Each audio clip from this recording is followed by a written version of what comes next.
Well, g'day everybody, Steve from Unduck's 4-Wheel-Drive Touring. Slightly different video today. This video is being filmed while New South Wales is in a statewide stay-at-home, or a lockdown if you will.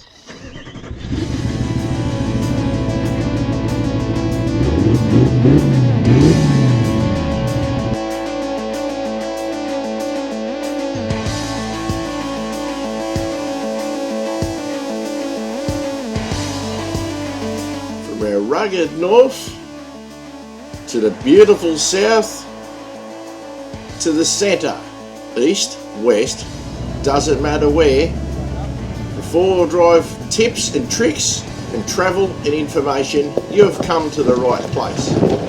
Come for a ride with us at Mud Ducks 4-Wheel Drive Touring.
I wanted to do this video out in the bush somewhere and park the Ranger up on a natural rock mound or dirt or something, but anyway, we can't, so that's just how it is. So I have to do it on the lawn at home.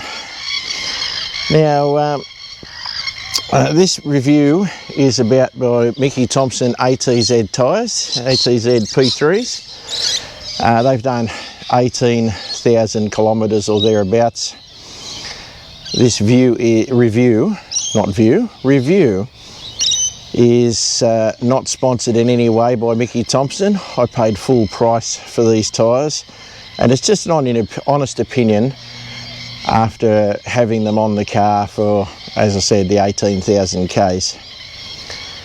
So I'll let you know what I think of them. So I'll walk around with the second camera. Yeah, old ibis, cockies and birds and things are making a noise today, aren't they, guys? Anyway, I'll walk around and I'll give you a look at them as to how they fared. So at the present time, they've done, as I said, 18,000 K. Now what we've got here is still pretty massive tread. So they've gone very well. There's no chips, there's nothing. They've just been handled very well.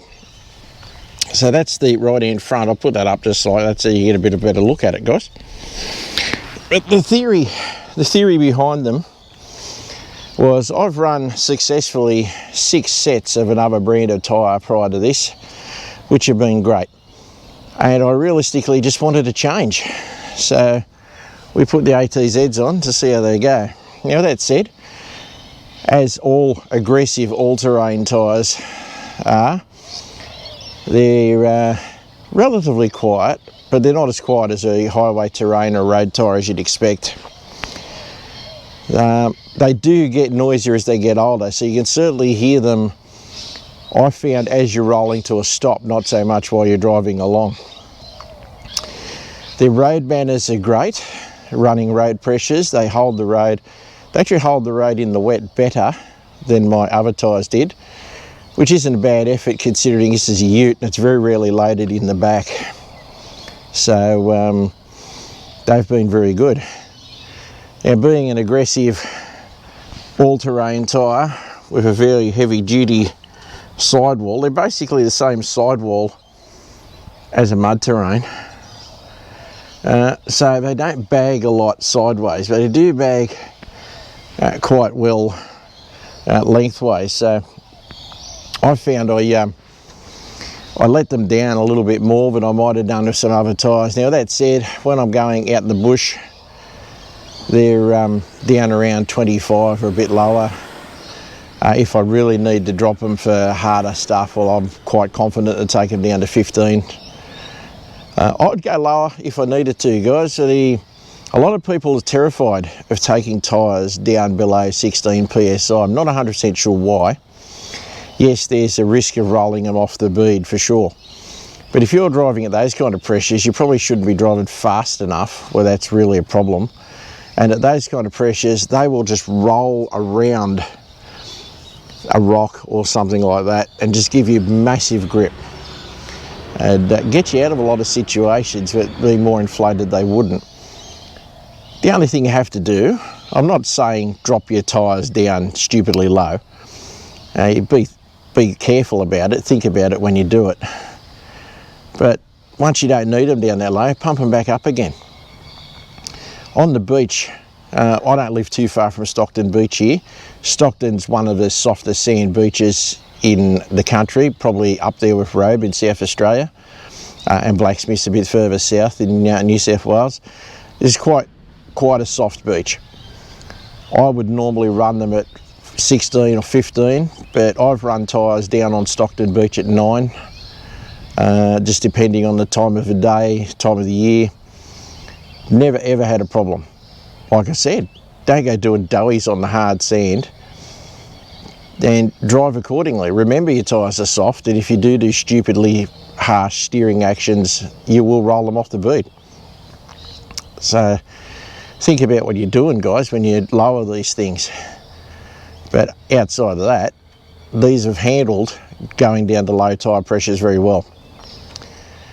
I've got some B-roll that I'll put in of the Ranger in action. It hasn't done much beach work at all, and I didn't get any on video with these tyres on it.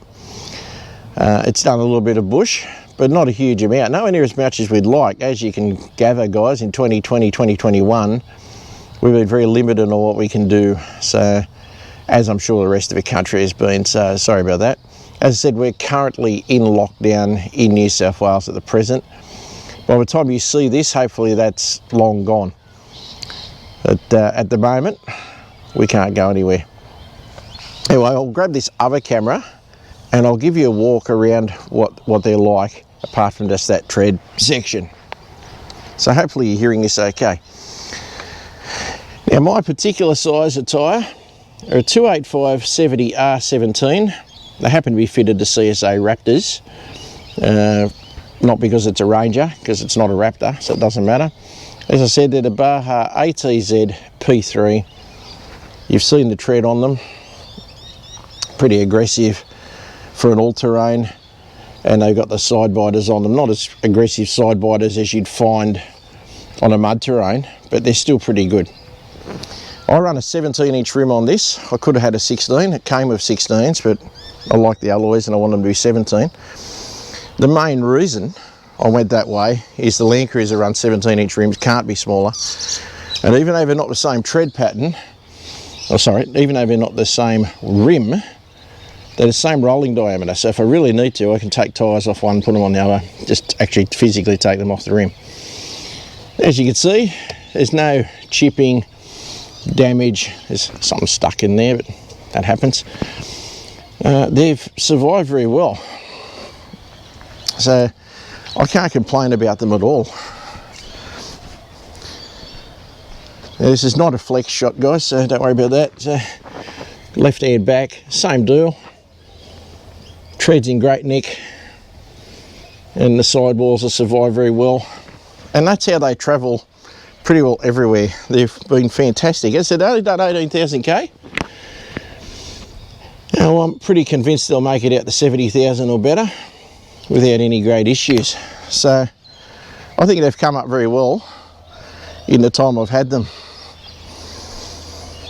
So like I said at the beginning of the video, guys, you have to excuse the pose shot here where it's sitting up on the ramp, but you know, realistically I just did that to give you a better look at them. And because I'm missing going out of the scrub, I wanted to flex it on something, so a car ramp. Seems stupid, doesn't it? Anyhow, as I've said at the beginning, I'll get close to wrapping this up, guys. This is not sponsored in any way by Mickey Thompson. I paid full price for them. Nobody's asked me to do this video or paid me in any way, shape or form for my opinions. So the opinions in this video have been my own. So the conclusion with these tyres is they are very good. They're not the cheapest. If you want a cheap off-road tyre, I'd suggest you don't get an American brand. All the American ones are expensive. But I lean to American tyres because they just seem to be more suited in Australia. They cost a bit more money. But I'd rather pay close to $500 for this and know that it's going to survive and handle just about everything, rather than pay $350 for a lesser tyre. And in a lot of ways, I believe you get what you pay for. I'm not saying the cheaper tyres are bad, but it's been my experience that the cheaper tyres don't survive in the real harsh outback conditions. Yeah, they'll do the Cape, they'll do the high country and stuff like that for sure. But can they stand the constant pounding, and I mean constant pounding, of the rocks and the gibbers and things out in the back deserts? I've only driven American tyres out there. I've never ever had a problem. So that's just my view on it. All right, guys, this has been relatively short and sweet. Has gone just a bit over 10 minutes, but hopefully you didn't mind this.